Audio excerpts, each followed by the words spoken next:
This morning, Friday, March 20th, 2026, exactly 20 days into the most significant armed conflict since the 2003 Iraq invasion, the U.S. president went on to Truth Social and posted a message that reached every European foreign minister, every Asian defense attaché, and every oil trader worldwide within minutes. The post contained no policy outline. It offered no diplomatic caution. It avoided the careful phrasing one expects from a head of state managing a crisis that has already driven global oil prices up over 47% and cut off roughly 20% of the planet's total energy supply. Instead, it consisted of 4 words that will likely shape the Atlantic Alliance for decades: cowards, and we will remember. This is not an off-the-cuff remark that a press secretary will soften during a midweek briefing. This is a current American president writing on his personal platform, officially stating, for the record, that the governments of the United Kingdom, France, Germany, Italy, the Netherlands, Japan, and every other country that chose not to dispatch warships into an active combat zone have permanently lost his respect and will be remembered for that choice. Just 24 hours earlier, those same governments released a joint statement signaling cautious willingness to assist. Now they face an urgent decision. Is preserving this alliance still worth the effort, or has the long-feared moment finally arrived? The moment when Trump concludes NATO is more valuable as a political target than as a strategic instrument. In this analysis, I will guide you through the precise wording Trump chose this morning and explain why every single word appears deliberate rather than spontaneous. I will compare exactly what the allied governments proposed, what Trump actually demanded, and why the distance between those two positions triggered this reaction. I will quote the specific stances taken by Germany, France, and the United Kingdom in their own language and show why each position makes sense on its own, yet becomes collectively disastrous for Washington. I will present 4 concrete, documented pieces of evidence proving that the energy situation alone makes this the gravest alliance crisis in the past 30 years, and I will outline 3 plausible paths forward, one of which ends with the Strait of Hormuz still blocked by summer and NATO effectively restructured before the year closes. Subscribe now and share this video immediately, because what is unfolding is not merely an intergovernmental disagreement. It is the public, real-time unraveling of the security framework that has organized the Western world since 1949, and the majority of people still do not grasp what they are witnessing. Let me first take you through Trump's exact post, because the complete text reveals a structured logic that the headline phrase conceals. He began with the sweeping claim that sets his entire perspective. Without the USA, NATO is a paper tiger. Next, he constructed the indictment. He recognized the Allies' earlier statements about the Iran conflict, that they preferred not to participate. But he reframed their refusal in light of subsequent developments. Now that fight is militarily won with very little danger for them, Trump wrote. They complain about the high oil prices they are forced to pay, but don't want to help open the Strait of Hormuz. He described reopening the strait as a simple military maneuver that is the single reason for the high oil prices, so easy for them to do with so little risk. Then came the judgment. Cowards, and we will remember, understand the structure of that reasoning. Trump is not arguing that his allies are mistaken. He is arguing they are hypocritical. He contends that these governments refused to engage when the situation was genuinely hazardous, observed the United States prevail with minimal allied cost, watched oil prices surge beyond $100 a barrel as a direct consequence, and are now protesting the economic fallout from a war they sat out, while simultaneously rejecting the one low-risk step that would alleviate those consequences. That is a logically consistent position. It is also an argument that can, and likely will, be cited for the next 10 years to justify dismantling the funding mechanisms, troop commitments, and mutual confidence that enable collective defense. This is not Trump's first criticism of allies regarding Hormuz. On Monday, March 16th, he cautioned that NATO faced a very bad future if his appeal for a naval coalition met rejection. In an interview with the Financial Times, he described refusal to assist with what he termed a very small endeavor, just keeping the strait open, as carrying consequences for the entire alliance. Today's post, however, is fundamentally different from a warning. A warning leaves the door ajar. Cowards, and we will remember, is a door that has been slammed shut, bolted, and permanently documented. Subscribe immediately because what follows is the actual Allied offer, and why the mismatch between that offer and Trump's expectations made this rupture almost unavoidable. On Thursday, March 19th, the leaders of the United Kingdom, France, Germany, Italy, the Netherlands, and Japan released a joint statement. The language was meticulously crafted, and that careful phrasing tells the entire story. The six governments said they expressed readiness to contribute to appropriate efforts to ensure safe passage through the strait.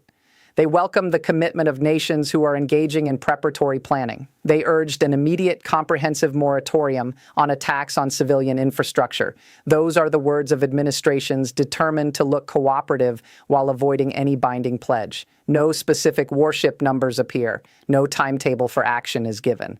No explanation of what appropriate efforts entails is provided. No promise exists to act while combat continues. The statement amounts to a pledge to think about possibly pledging something later, at a date yet to be decided. Trump read those lines and labeled the authors cowards. Now consider what Germany, France, and the United Kingdom stated individually, because each position reveals something distinct about the true condition of the alliance. German Defense Minister Boris Pistorius stated Berlin's view plainly on Monday. This is not our war. We have not started it. He emphasized that Germany's core duty lies with NATO territory, that any operation beyond alliance borders would require both an international framework and Bundestag approval, and that he sees absolutely no justification for such a step. Then came the sentence Washington found most painful. What does Donald Trump expect from, let's say, a handful or two handfuls of European frigates in the Strait of Hormuz to accomplish what the powerful U.S. Navy cannot manage there on its own? That was not merely a no. That was a pointed challenge disguised as a question, and it received no reply. French President Emmanuel Macron was still more explicit. He declared that France will never take part in operations to open or free the Strait of Hormuz in the current context. Never. That is not a qualified stance or one tied to a future date. It is absolute. Macron noted that France is exploring a possible later mission with European and non-European partners to gradually restore access to the waterway, but he tied that effort explicitly to the conclusion of the conflict's most intense phase. France has deployed about half its major surface combatants, including the aircraft carrier Charles de Gaulle, to the broader Middle East. Yet Paris has insisted repeatedly that all those deployments remain strictly defensive. On the very day Trump branded allies cowards, Macron posted, "The war involving Iran will not deflect France from its support for Ukraine, where Russia's war of aggression continues unabated." Translation: France has its own priorities, and Hormuz is not among them. British Prime Minister Keir Starmer stated that the United Kingdom will not be drawn into the wider war. He noted that Britain is discussing a workable collective plan with allies and Gulf states to restore freedom of navigation as soon as feasible, but stressed that no decisions have been taken. He described reopening the strait as not a simple task, directly challenging Trump's characterization of it as a simple military maneuver. The British capabilities Starmer highlighted as potentially relevant were autonomous mine hunting systems, not destroyers, not strike aircraft, but mine hunters. Receipt number 1, the oil price arithmetic. Before U.S. and Israeli strikes on Iran began February 28th, Brent crude traded near $70 per barrel. Iran declared the Strait of Hormuz closed to traffic on March 2nd, 2 days after strikes commenced. By March 8th, Brent had climbed above $100 per barrel for the first time in 4 years, eventually reaching $126. As of this morning, Brent trades around $107, still more than 47% above pre-war levels. According to 8AA, American drivers now pay an average $3.72 per gallon for gasoline, an increase of 79 cents per gallon compared with 1 month ago. Every day the strait stays closed. That price remains elevated. Every day allies refuse to intervene. Trump gains a concrete pump price figure to highlight. That is no longer abstract strategy. It is a number every American voter encounters twice weekly. Receipt number 2, what the strait actually controls. At its narrowest, the Strait of Hormuz measures 21 miles across. Roughly 20 million barrels of oil pass through that channel daily, about 20% of global seaborne oil trade. The main suppliers using that route are Saudi Arabia, the UAE, Iraq, and Qatar. Europe sources 12 to 14% of its LNG from Qatar via the Strait. China obtains approximately one-third of its total crude imports through Hormuz. Japan, which receives roughly 70% of its Middle East oil via ships transiting the strait, last week instructed its government to tap emergency stockpiles. More than 30 countries have collectively released 400 million barrels from strategic reserves, the largest such drawdown ever recorded. The United States alone is contributing 172 million barrels from its strategic petroleum reserve. None of these releases has meaningfully lowered prices because the core issue is not inventory. The core issue is that the pipeline remains shut. Receipt number 3, the military situation on the water. At certain points, the strait is only 50-kilometer wide, well within range of Iranian shore-based missiles, drones, and fast attack craft. Iran declared the strait closed March 2nd and has spent the past 20 days proving the declaration was serious. Iranian missile and drone strikes have persisted across the region, despite Trump's assertion that the fight is militarily won. A U.S. F-35 made an emergency landing after what officials called suspected enemy fire. Iran fired 14 ballistic missiles at Qatar. Iranian attacks struck a Saudi refinery on the Red Sea and ignited Qatari LNG facilities. In response, the United States is deploying a second Marine Expeditionary Unit and 3 more warships to the Middle East. The Pentagon is reinforcing, not pulling back. When the Pentagon sends additional Marines while the president proclaims victory, the discrepancy between public messaging and battlefield reality can be measured in hulls and casualties. Receipt number 4. The China factor. Trump has repeatedly pressed China to assist in reopening the strait. He has told reporters that China receives over 90% of its oil via Hormuz. The realistic figure is closer to one-third, still the largest single share of any country. This week, China's foreign ministry spokesperson confirmed that Beijing and Washington are keeping channels open regarding the situation. China has made no public statement about sending naval forces. China has offered no commitment. China is observing an American president wage a war that sealed the world's most critical oil choke point, watching his NATO partners decline to help reopen it, and now hearing those partners branded cowards. From Beijing's viewpoint, every additional day of this crisis illustrates the boundaries of both American military reach and American alliance stewardship at the same time. CSIS scholar Scott Kennedy summarized it bluntly shortly before today's post. The U.S. imposed steep tariffs. China called the U.S. bluff and won. That judgment concerned trade. It applies equally to Hormuz. Here is how the crisis timeline appears from the Allied perspective, because the sequence explains why the refusals hit so hard. On February 28th, the United States and Israel began strikes against Iran without prior consultation with NATO partners.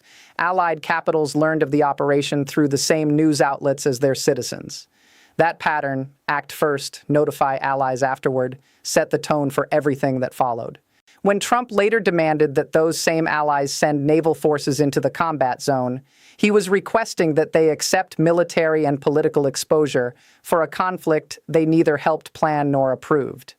When Germany's Pistorius said, "This is not our war. We have not started it," he was not voicing a policy preference. He was stating a constitutional fact. The Bundestag never authorized this war. The British Parliament was never consulted.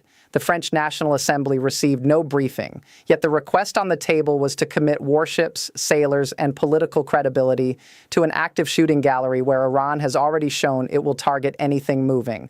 NATO Secretary General Mark Rutte tried to steady the ship on Thursday, declaring he was confident that allies, as always, will do everything in support of our shared interest and that we will find a way forward. That assurance has not held up. 24 hours after Rutte voiced confidence, Trump posted cowards, and we will remember on Truth Social. Let me outline 3 possible futures because the story remains unfinished, and the choices made over the next 72 hours will decide whether the post-1949 Western security order endures this decade. Scenario 1. Managed de-escalation. Transatlantic diplomatic teams work through the weekend in crisis mode. A senior European figure, most likely Starmer, given the UK's historically tight link to Washington, speaks directly with Trump and offers language that allows the president to claim victory without conceding defeat. The Allies provide something tangible and visible, a defined number of mine countermeasure vessels, a clear pledge to escort shipping once Iranian fire has stopped, a specific financial contribution to a shared logistics effort. Trump frames the concession as proof that pressure worked, posts about allies finally stepping up, and the crisis shifts into a controlled phase. The alliance endures, but every foreign ministry worldwide has now witnessed, recorded, and internalized that an American president publicly called them cowards. And that memory will color every alliance discussion for the next 10 years. Scenario 2, escalation loop. Trump backs today's words with deeds rather than more statements. Reporting from Axios indicates he is weighing seizure of Iran's Qeshm Island to compel Tehran to reopen shipping lanes. He has already told reporters he is considering taking control of the strait itself. Should Trump intensify military action in the coming days, whether against Qeshm, against coastal missile batteries, or by attempting to force merchant vessels through under U.S. Navy protection, he would be trying to solve, alone and without Allied cover, the largest oil supply interruption ever recorded against an opponent that has already damaged a U.S. F-35, struck Qatari LNG infrastructure, and whose parliament speaker insists the strait will not revert to its previous status. If that operation succeeds, Trump's paper tiger charge gains credibility and NATO's political weight evaporates. If it fails, the United States becomes dangerously overstretched in an active war with no allied safety net. Scenario 3, alliance turning point. Macron's never remains inflexible. Germany's demand for Bundestag approval does not vanish. The UK's refusal to be pulled into a wider war stands firm.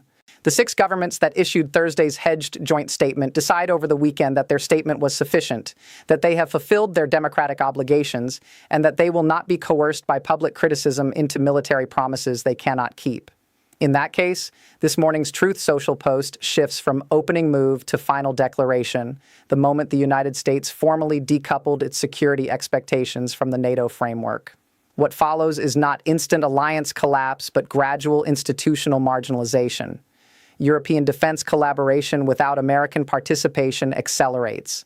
The quiet discussions in Brussels, Paris, and Berlin about strategic autonomy grow louder, quicker, and more urgent. NATO does not disappear. But NATO, as the central pillar of Western security, becomes a historical artifact rather than an active mechanism. And that transformation begins because an American president called its members cowards on a Friday morning.